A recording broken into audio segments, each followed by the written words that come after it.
स्वागत है आज के हमारे इस वीडियो सेशन में। जैसा कि हमने आप लोगों को बताया है कि हमने स्टार्ट की है प्री बेसिक केमिस्ट्री। यह केमिस्ट्री जो है 11th के क्लास के स्टूडेंट्स के लिए इम्पॉर्टेंट तो है ही, या 9, 10 तथा 12th के बच्चों के लिए भी बहुत इम्पॉर्टेंट है, क्योंकि इसमें हमने इसीलिए लिखा है प्री बेसिक केमिस्ट्री। प्री का मतलब ये होता है पहले, बेसिक केमिस्ट्री का बेसिक वो भी पहले के। कहने का मतलब क्या है कि आप केमिस्ट्री में इतना तो आपको जानना ही चाहिए किसी भी तरह से। तो केमिस्ट्री सीखने के लिए ये बहुत सारी चीज़ें इंपॉर्टेंट हैं। जैसा कि हमने पिछली क्लास में पढ़ रखा है कि हमने पढ़ा कि इलेक्ट्रॉनिक विन्यास किसी भी तत्व का कैसे किया जाता है, या फिर हमने पढ़ा कि किसी तत्व का परमाणु संरचना किस प्रकार से होती है।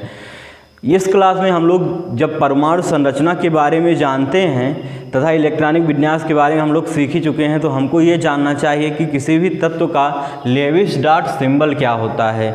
लेविस डॉट सिंबल के बारे में हम लोग इसलिए पढ़ते हैं क्योंकि इसकी कई इम्पॉर्टेंस है। जैसे अगर देखा जाए तो लेविस डॉट सिंबल हमें यह बताता है कि कोई भी तत्व के बाह्यतम कोश में उपस्थित जो इलेक्ट्रॉन हैं वह किस प्रकार से व्यवस्थित होते हैं, किस प्रकार से व्यवहार करते हैं अपने बाह्यतम कोश तथा उपकोश में उपस्थित इलेक्ट्रॉनों के साथ।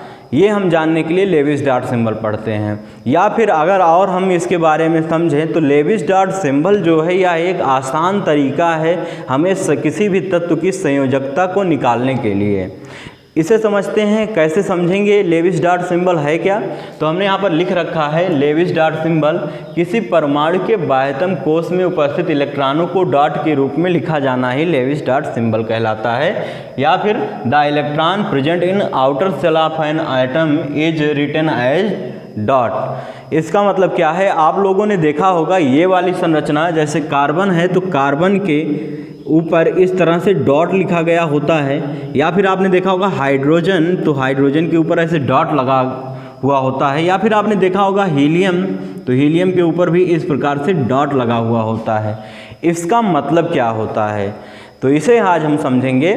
लेविस डॉट सिंबल यह होता है कि यह ये बताता है कि किसी भी तत्व की क्रियाशीलता कितनी है, किन किन तत्वों के साथ यह संयोग कर सकता है तथा किन किन तत्वों के साथ नहीं, या फिर कितने तत्वों के साथ संयोग करेगा, या फिर किसी भी तत्व के साथ संयोग करेगा या नहीं।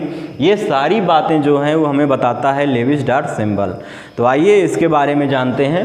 एक और इम्पॉर्टेंट बात अगर मैं आपको बताऊं लेविस डॉट सिंबल के बारे में, तो लेविस डॉट सिंबल जो होता है यह ज़्यादातर उन तत्वों के प्रयोग में लाया जाता है जिनका आखिरी कोश यस ब्लॉक तथा पी ब्लॉक में भरा हुआ होता है। डी तथा यब ब्लॉक के तत्वों में इसका उपयोग बहुत कम किया जाता है या फिर ना के बराबर किया जाता है, क्योंकि डी तथा यब ब्लॉक के तत्वों में इसका उपयोग होता है, ऐसा नहीं है कि नहीं होता, लेकिन ये है कि डी तथा यब ब्लॉक के तत्वों में इसकी जो स्थिति है वह पूरी तरह से निर्धारित करना आसान नहीं होता है, इसलिए इसका बहुत कम उपयोग होता है डी तथा यब ब्लॉक के तत्वों में। तो आइए समझते हैं लेविस डॉट सिंबल क्या है। तो जैसा कि हमने पिछली क्लास में पढ़ रखा है, हमने पढ़ा था कि उपकोश जो होते हैं वह 4 प्रकार के होते हैं। जैसे यस होता है, यस उपकोश, पी उपकोश, डी उपकोश तथा एफ उपकोश। और इसमें हमने आपको बताया था यस उपकोश में अधिकतम 2 इलेक्ट्रॉन भरे जा सकते हैं, पी उपकोश में अधिकतम 6 इलेक्ट्रॉन भरे जा सकते हैं, डी उपकोश में अधिकतम 10 इलेक्ट्रॉन तथा एफ उपकोश में अधिकतम 14 इलेक्ट्रॉन भरे जा सकते हैं। तो इसे समझते हैं, इलेक्ट्रॉन जो होते हैं वह अपने उपकोशों में पेयर्स तथा अनपेयर्स के रूप में, युग्मित तथा अयुग्मित जोड़े तथा अकेले उपस्थित होते हैं। कहने का मतलब क्या है, अगर ये आपका यस उपकोश है तो इसमें जो इलेक्ट्रॉन होंगे वो अधिकतम 2 इलेक्ट्रॉन होंगे और यह जोड़े के रूप में उपस्थित होंगे। किस प्रकार से, वो एक ब्लॉक में, जैसे 2 लोगों को रहना है, आपके पास एक कमरा है तो दोनों एक ही साथ रहेंगे। या फिर अगर 6 लोग हैं, 6 लोगों को रहने के लिए अगर आपसे कह दिया जाए कि 6 लोगों को अपने घर में 3 ही कमरे में शिफ्ट कर दो, तो आप 3 कमरे में किस प्रकार शिफ्ट करेंगे, एक कमरे में 2 लोगों को रखेंगे। कहने का मतलब क्या है, उनको पेयर्स के रूप में रखेंगे। तो ये जो इलेक्ट्रॉन्स होते हैं उपकोषों में, ये पेयर्स के रूप में रहते हैं। जब कम इलेक्ट्रॉन होते हैं तो अनपेयर्स भी होते हैं। वो किस प्रकार होते हैं उसे हम समझते हैं। जैसे P उपकोष है आपका, तो इसमें अधिकतम 6 इलेक्ट्रॉन रह सकते हैं, और ये 6 इलेक्ट्रॉन अगर पेयर्स के रूप में देखा जाए तो इसके 3 ब्लॉक होते होंगे, जिसमें एक में 2 इलेक्ट्रॉन, इसमें भी 2 इलेक्ट्रॉन और इसमें भी 2 इलेक्ट्रॉन। इस तरह D उपकोष अगर देखा जाए तो इसमें 1 2 3 4 5, इसमें 5 ब्लॉक्स में 10 इलेक्ट्रॉन रहते होंगे। इसी तरह F उपकोष अगर देखा जाए तो इसमें 7 1 2 3 4 5 6 7 ब्लॉक्स में 14 इलेक्ट्रॉन रहते होंगे। अब यह इलेक्ट्रॉन युग्मित तथा अयुग्मित रूप से कैसे रहते हैं उसे देखते हैं। देखिए, कोई भी इलेक्ट्रॉन हो, मान लीजिए S उपकोष में आपके पास 1 इलेक्ट्रॉन है, इसे भरना है। या फिर अगर मैं बात करूं, क्योंकि इसका उपयोग S और P ब्लॉक के तत्वों में ज़्यादा किया जाता है, तो अगर मैं बात करूं P उपकोष की, तो P उपकोष के लिए हमारे पास 5 ही इलेक्ट्रॉन है, 6 नहीं हैं। तो ये 5 इलेक्ट्रॉन किस प्रकार से रहेंगे। तो पहली बात आपको ये समझना है कि ये जो इलेक्ट्रॉन्स होते हैं यह अपने उपकोषों में पेयर्स के रूप में भी रहते हैं, अनपेयर्स के रूप में भी रहते हैं, लेकिन इनका जो रहने का तरीका है वह क्लॉकवाइज होता है जब अकेले होते हैं, तथा जब 2 लोग होते हैं तो क्लॉकवाइज तथा एंटी क्लॉकवाइज दोनों प्रकार का होता है। ये क्लॉकवाइज क्या है तथा एंटी क्लॉकवाइज क्या है, तो इसे समझते हैं।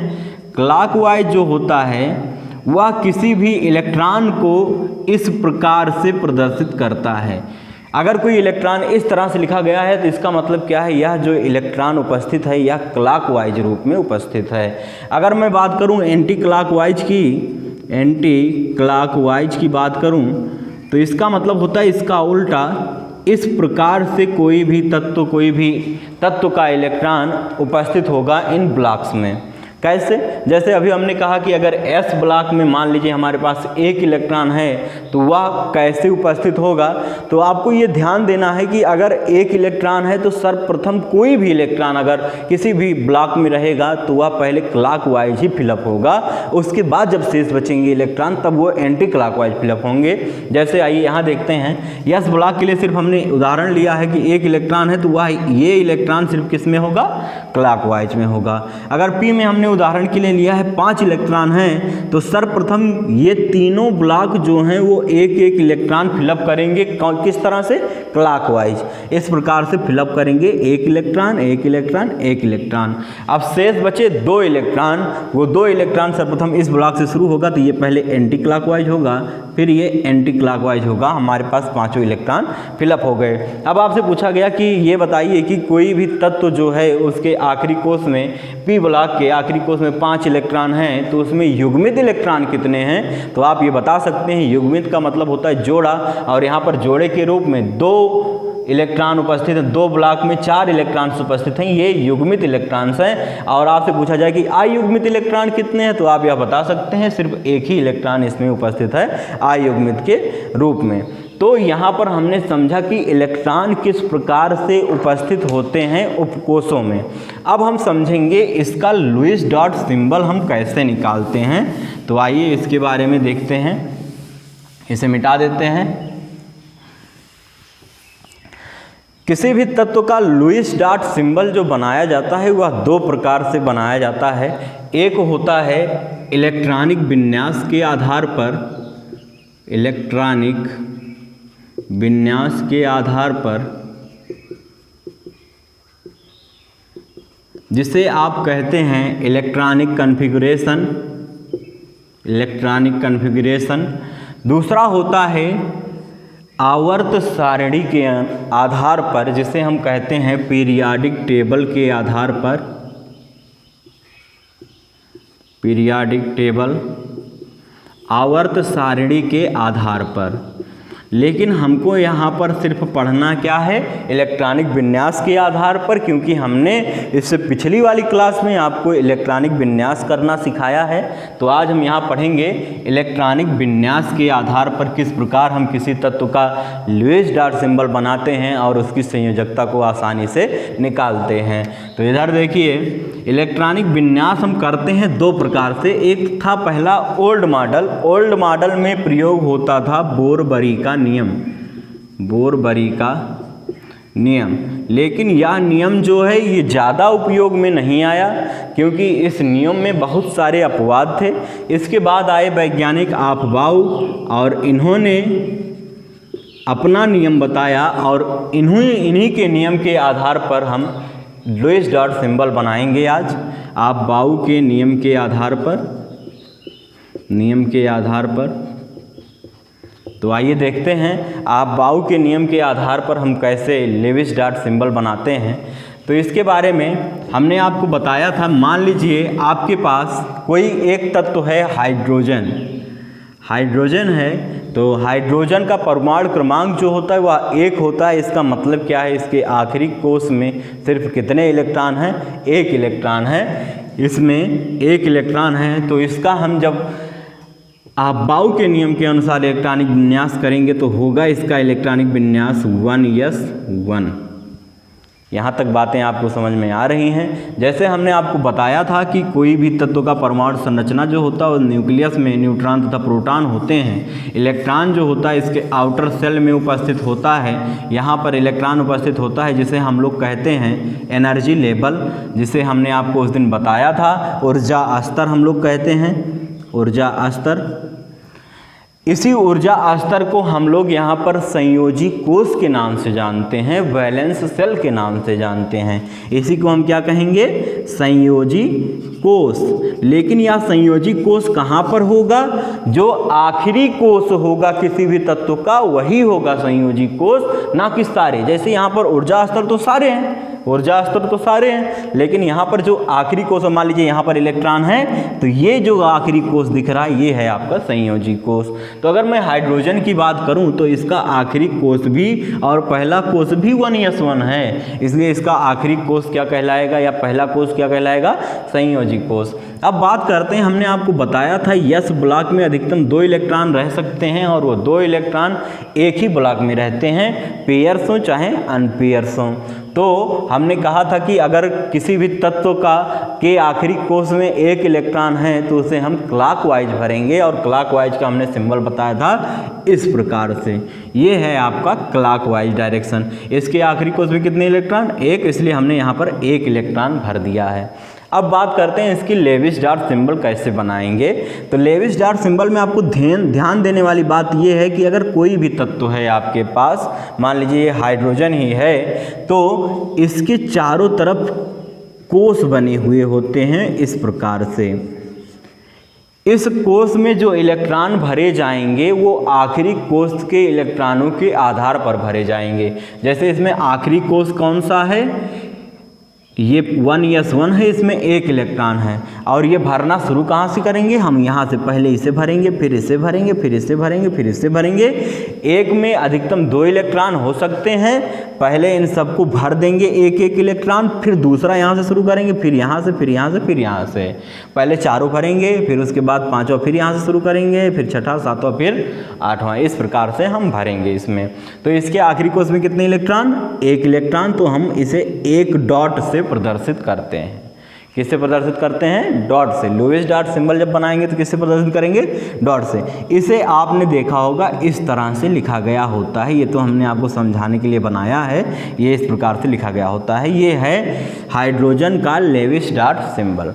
अब आपसे कहा गया भैया ये नहीं हमको चाहिए, आप बना दीजिए ऑक्सीजन का लुईस डॉट सिंबल। कोई बात नहीं, आप आसानी से बना सकते हैं। ऑक्सीजन का परमाणु क्रमांक होता है कितना, 8।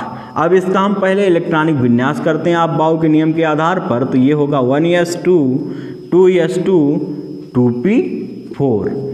पी वाले कोष में कितने इलेक्ट्रॉन आ रहे हैं, अधिकतम 4 इलेक्ट्रॉन आ रहे हैं। और हमने आपको बताया था कि ये पहला ऊर्जा स्तर है, तो पहले ऊर्जा स्तर में 1s आता है, दूसरे ऊर्जा स्तर में 2s तथा 2p आता है। तीसरे ऊर्जा स्तर में 3s 3p तथा 3d भी आता है, चौथे में 4s 4p 4d 4f भी आता है। तो यहाँ पर जो हमने अभी आपको बात कही कि जो आखिरी कोष होगा उसी को क्या कहेंगे, संयोजी कोष कहेंगे। जो आखिरी ऊर्जा स्तर होगा उसे क्या कहेंगे, संयोजी कोष। तो यहाँ पर संयोजी कोष कौन सा है, 2s2 2p4। तो यहाँ पर यस वाले ब्लॉक में कितने इलेक्ट्रॉन, 2 इलेक्ट्रॉन। इस प्रकार से एक क्लॉकवाइज दूसरा एंटी क्लॉकवाइज। अगर पी की बात करें तो पी में 6 इलेक्ट्रॉन अधिकतम होते थे, इसके 3 ब्लॉक बनेंगे, लेकिन यहाँ पर 4 इलेक्ट्रॉन उपस्थित हैं। तो पहले एक एक इलेक्ट्रॉन इन तीनों में क्लॉकवाइज भरेंगे, फिर शेष जो इलेक्ट्रॉन आएगा वह एंटी क्लॉकवाइज भरना शुरू होगा। तो वो इस प्रकार से शुरू होगा। अब हमने यहाँ पर इसके ब्लॉक के रूप में इसका प्रेजेंटेशन कर दिया है। अब हमको तीसरी बात जो ध्यान देने वाली बात है, लेविस डार्ट सिंबल कैसे बनाएंगे। तो हम लिखेंगे यहाँ पर ऑक्सीजन, मान लीजिए हम यहाँ पर बना रहे हैं तो हम लिखेंगे यहाँ पर ऑक्सीजन। अब हमने बताया था यहाँ पर 4 ब्लॉक होती हैं, पहला, यहाँ पर दूसरा, यहाँ पर तीसरा, यहाँ पर चौथा। तो यहाँ पर दिख रहा है आपको ये चारों ब्लॉक दिख रहे हैं, ये पहला, ये दूसरा, ये तीसरा, ये चौथा। पहले ब्लॉक में कितने इलेक्ट्रॉन हैं, 2। तो पहले ब्लॉक में हम यहाँ पर कितने इलेक्ट्रॉन भरेंगे, 2 इलेक्ट्रॉन भरेंगे। इसी प्रकार दूसरे ब्लॉक में कितने हैं, 2। तो 2 पेयर इलेक्ट्रॉन, 2 पेयर इलेक्ट्रॉन। तीसरे में सिर्फ 1, तीसरा हम यहाँ भरेंगे सिर्फ 1। चौथे में सिर्फ 1, चौथा सिर्फ 1 यहाँ भरेंगे। अब देखिए हमने इसका लेविस डार्ट सिंबल बना दिया है। अब बात आती है कि अगर आपने लेविस डार्ट सिंबल हमको बता दिया तो हम किसी भी तत्व की वैलेंसी कैसे निकालेंगे लेविस डार्ट सिंबल से। तो वैलेंसी किसे कहते हैं, हम इसे अगर समझें, या संयोजकता किसे कहते हैं इसे हम समझें, तो हमने आपको बताया था संयोजकता क्या होती है। संयोजकता, तो संयोजकता ये कहलाती है किसी भी तत्व का उसके दूसरे तत्वों के साथ संयोग करने की क्षमता को ही क्या कहते हैं, संयोजकता कहते हैं। या किसी भी तत्व के आखिरी कोष में उपस्थित अयुग्मित इलेक्ट्रॉनों की संख्या को क्या कहते हैं, संयोजकता कहते हैं। या आउटर मोस्ट सेल में जो अनपेयर्स इलेक्ट्रॉन उपस्थित होते हैं उसी को हम क्या कहते हैं, संयोजकता कहते हैं। तो यहाँ पर इसके आउटर मोस्ट सेल में यहाँ पर लेविस डार्ट सिंबल में कितने अनपेयर इलेक्ट्रॉन है, कितने अनपेयर इलेक्ट्रॉन है, अयुग्मित इलेक्ट्रॉन है, 2। तो यहाँ पर इसकी वैलेंसी कितनी, 2। Valency is equal to 2। इसका मतलब क्या है, यह मात्र 2 तत्वों के साथ और संयोग कर सकता है, उससे ज़्यादा नहीं। अब दूसरी बात और उदाहरण लेते हैं इसके। यहाँ पर हमने ये बातें कर ली। मान लीजिए हमारे पास था एक तत्व है कार्बन, ये है कार्बन, हमें इसका लेविस डार्ट सिंबल बनाना है। तो इसे हम क्या करेंगे, सर्वप्रथम अफबाउ के नियम से कार्बन का परमाणु क्रमांक होता है 6, क्योंकि hydrogen 1, helium 2, lithium 3, beryllium 4, boron 5, carbon 6। तो इसका परमाणु क्रमांक होता है 6। तो 6 का इसका इलेक्ट्रॉनिक विन्यास करेंगे 1s2 2s2 2p2। ये हो गया इसका इलेक्ट्रॉनिक विन्यास। अब बात करते हैं इसके आगे बात करते हैं कार्बन के लेविस डार्ट सिंबल को बनाने के लिए। तो सर्वप्रथम यस ब्लॉक में, यस उपकोष में एक ब्लॉक होता है जिसमें 2 इलेक्ट्रॉन अधिकतम उपस्थित रह सकते हैं। तो यहाँ पर 2 इलेक्ट्रॉन है, दोनों को हमने फिलअप कर दिया, एक युग्मित एक अयुग्मित। इसके बाद बात की जाती है पी ब्लॉक में। तो पी ब्लॉक में कितने होते हैं, 3, और यहाँ पर उपस्थित कितने हैं, 2 इलेक्ट्रॉन। तो 1 इलेक्ट्रॉन ऐसे, 1 इलेक्ट्रॉन ऐसे। अब इसका हम लेविस डार्ट स्ट्रक्चर बनाते हैं। लेविस डार्ट स्ट्रक्चर बनाएंगे, किस प्रकार से बनाएंगे, तो यहाँ पर देखिए, तो एक पेयर है, तो यहाँ पर हम क्या बनाएंगे, पेयर बनाएंगे 1s2 2s2 2p2। तो अच्छा एक चीज़ और है यहाँ पर समझने के लिए, जो कि मैं आपको बता रहा हूँ, इसका स्क्रीनशॉट लीजिए, मैं तुरंत आपको इसकी समझदार बता रहा हूँ बातें। आइए देखते हैं, कार्बन के अंतिम ऊर्जा स्तर या बैलेंस सेल में अधिकतम कितने इलेक्ट्रॉन हैं, 2 2 4 इलेक्ट्रॉन है। तो हमने यहाँ पर एक इलेक्ट्रॉन ये भरा है, दूसरा ये भरा है, तीसरा ये भरा है। तो चौथा हम कहाँ भरेंगे, यहाँ पर भरेंगे। अब इसका लेविस डार्ट स्ट्रक्चर बनाते हैं। लेविस डार्ट स्ट्रक्चर कैसे बनाएंगे, तो कार्बन का, तो यहाँ पर हमने बताया था 4 ब्लॉक्स होते हैं, 1 2 3 4, जहाँ पर इलेक्ट्रॉनों को हम डॉट के रूप में लिखते हैं। तो पहले ब्लॉक में कितने इलेक्ट्रॉन हैं, 1 यहाँ पर हमने लिखा, दूसरा यहाँ पर, तीसरा यहाँ पर, चौथा यहाँ पर। कहने का मतलब क्या है कि एक कार्बन का लेविस डॉट पॉइंट इस प्रकार से बना हुआ आपको दिखता है। इसका मतलब क्या है, यहाँ पर कार्बन के आखिरी कोष में या फिर कार्बन का लोएस्ट डॉट पॉइंट जो आपको बता रहा है उसमें 4 आई युग्म 4 अनपेयर इलेक्ट्रॉन्स हैं। इसका मतलब क्या है, यह 4 लोगों के साथ आसानी से संयोग कर सकता है, या फिर इसका मतलब यह है कि इसकी वैलेंसी 4 है, इसकी संयोजकता कितनी है 4। इसीलिए आप लोग देखते हैं लिखा गया होता है CH4 मतलब मेथेन का अगर स्ट्रक्चर आप बनाएंगे तो कैसे बनाएंगे, इसका लोएस्ट डॉट स्ट्रक्चर बनाएंगे।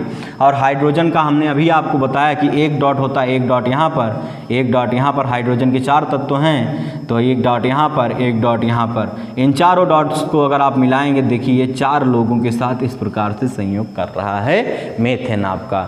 अगर और बातें करें इसके बारे में तो आइए देखते हैं नियॉन तत्व जो होता है इसका परमाणु क्रमांक 10 होता है, उसका लेविस डॉट स्ट्रक्चर हम कैसे बनाएंगे। तो इधर देखिए ध्यान से, नियॉन का तो इसके लिए आप क्या करते हैं, सर्वप्रथम इसका आप बाउ के नियम से इलेक्ट्रॉनिक विन्यास करते हैं 1s2 2s2 2p6 6 4 10 हो गया। अब क्या करेंगे, यहाँ पर एक ब्लॉक होता है, यहाँ पर कितने होते हैं 1 2 3 ब्लॉक होते हैं। तो यहाँ पर कितने इलेक्ट्रॉन 6 2 8, तो पहले 1 फिर 2 फिर 3 फिर 4, फिर यहाँ से शुरू करेंगे 5 6 7 8। इसका मतलब क्या है, इसका लेविस डॉट स्ट्रक्चर इस तरह से बनेगा, एक पहले वाले ब्लॉक में 2 इलेक्ट्रॉन भरे हैं, दूसरे में भी 2, तीसरे में भी 2, चौथे में भी 2। कहने का मतलब क्या है, इसके चारों ब्लॉक्स में सिर्फ पेयर्ड इलेक्ट्रॉन हैं, यहाँ पर इस कोई भी अयुग्मित इलेक्ट्रॉन अनपेयर इलेक्ट्रॉन नहीं है, यहाँ पर सिर्फ युग्मित इलेक्ट्रॉन है। इसका मतलब क्या है, इसकी संयोजकता कितनी होगी 0। कहने का मतलब क्या है, यह जो नियॉन है यह किसी भी तत्व के साथ संयोग नहीं करेगा, अर्थात इसीलिए इसे 0 ग्रुप के तत्व में, 0 ब्लॉक के तत्व में, 0 ग्रुप के तत्व में रखा गया है। और बातें अगर करें हम तो इसे हम सरलतम रूप से बना सकते हैं, ये इसे बनाने की हमें कोई आवश्यकता नहीं है। कैसे बनाएंगे इसके लिए समझते हैं, जैसे अभी हमने तो लॉन्ग मेथड पढ़ा, अब आते हैं इसके शॉर्ट मेथड पे। देखिए बच्चे, हमारा सिर्फ एक ही उद्देश्य रहता है कि आपके बेस को बनाना। कहने का मतलब क्या है, जैसे अगर नींव मजबूत होगी तभी उस पर तल्ले 2 तल्ले 4 तल्ले 6 तल्ले 20 500 सारे तल्ले के मकान खड़े हो सकते हैं, लेकिन अगर आपकी नींव मजबूत नहीं है तो एक तल्ले पर ही मकान ढह सकता है या दूसरे तल्ले पर ही। तो अगर मैं आपको बेस बताऊंगा तो इससे क्या होगा, आप बहुत सारी चीज़ें खुद ही कलेक्ट करके जान सकते हैं, सारी चीज़ें आपको आसानी से समझ में आ सकती हैं। जैसे अभी हमने कार्बन का बनाया तो कार्बन का परमाणु क्रमांक होता है 6, हमने इसका इलेक्ट्रॉनिक विन्यास किया 1s2 2s2 2p2, हमने ये बताया इसका इलेक्ट्रॉनिक विन्यास होता है और हमने ब्लॉक बनाकर बताया। लेकिन यहाँ पर आप आसानी से बना सकते हैं, कैसे लेविस डॉट स्ट्रक्चर। यहाँ पर हमने कार्बन लिखा, हमने कहा यहाँ पर 4 ब्लॉक होते हैं, यहाँ पर ये पहला होता है, यहाँ पर ये दूसरा होता है, यहाँ पर ये तीसरा होता है, यहाँ पर चौथा होता है। आपके आखिरी कोष में कितने इलेक्ट्रॉन हैं पहले ये बताइए, या संयोजी कोष में कितने इलेक्ट्रॉन हैं 4 हैं। तो आप क्या करिए, पहले इन चारों में एक एक भर दीजिए, 1 2 3 4। देखिए आसानी से, आपको ब्लॉक बनाने की कोई ज़रूरत नहीं है। कार्बन का आपका बन के निकल आया लोएस्ट डॉट स्ट्रक्चर, इसे इस प्रकार से हम लिख सकते हैं अगर समझ गए हैं, 1 2 3 4। अब बात करते हैं, अभी हमने नियॉन का बनाया, नियॉन का हम आसानी से बना सकते हैं इस प्रकार से।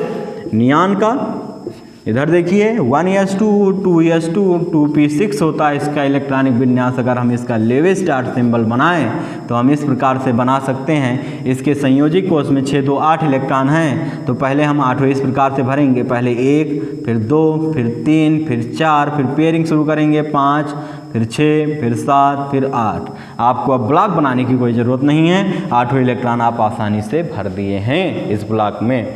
अब अगर कोई आपसे कहा कि परमाणु क्रमांक 12 मान लीजिए आपको नहीं पता, उसके लेविस डॉट सिंबल बनाइए, तो मैं यहाँ 12 परमाणु क्रमांक के पहले इलेक्ट्रॉनिक विन्यास करूँगा 1s2 2s, इस प्रकार से यहाँ करता हूँ 12 परमाणु क्रमांक तत्व वाले 1s2 2s2 2p6 3s2। अब यहाँ पर आपको दिख रहा है आखिरी कोष कौन सा है, ऊर्जा, आखिरी ऊर्जा स्तर 3s। इसका मतलब क्या है, 3s में कितने इलेक्ट्रॉन हैं, 2 इलेक्ट्रॉन हैं। तो यहाँ पर हम बनाते हैं 12 परमाणु तत्व के, किस प्रकार से, पहला इलेक्ट्रॉन, दूसरा इलेक्ट्रॉन, ये है इसका लेविस-डार्ट स्ट्रक्चर। तो दोस्तों आज हमने आपको लेविस-डार्ट स्ट्रक्चर के बारे में बहुत सारी जानकारी दी है। इसके और भी तत्व हैं, जैसे आप लोग पढ़ते हैं H2O या फिर H2SO4 या फिर CO2, इन सब का लेविस-डार्ट स्ट्रक्चर कैसे बनता है इसके बारे में मैं आपको 11th क्लास की केमिस्ट्री चैप्टर नंबर 4 में बताऊंगा कि ये सारी चीज़ें कैसे बनेंगी। यहाँ पर हमने बेसिक जानकारी दी है, क्योंकि मैं आपको पढ़ा रहा हूँ प्री बेसिक केमिस्ट्री, जो कि आपको जानना बेहद आवश्यक है। इसका यूज बहुत सारी जगहों पर होता है। यह वीडियो जो है ये 9th 10th 11th 12th सबके लिए इम्पॉर्टेंट है, सबको जानना ज़रूरी है। आपको हमारी ये वीडियो अगर अच्छी लगी हो तो ज़्यादा से ज़्यादा शेयर करें, लोगों को बताएं और हमारे चैनल को सब्सक्राइब जरूर करें। धन्यवाद। इसका स्क्रीनशॉट लीजिए, जहां आपको ना समझ में आए हमारे कमेंट सेक्शन में लिखकर हमें क्वेश्चन भेजें, हम आपको उसका भी सॉल्यूशन देंगे। धन्यवाद।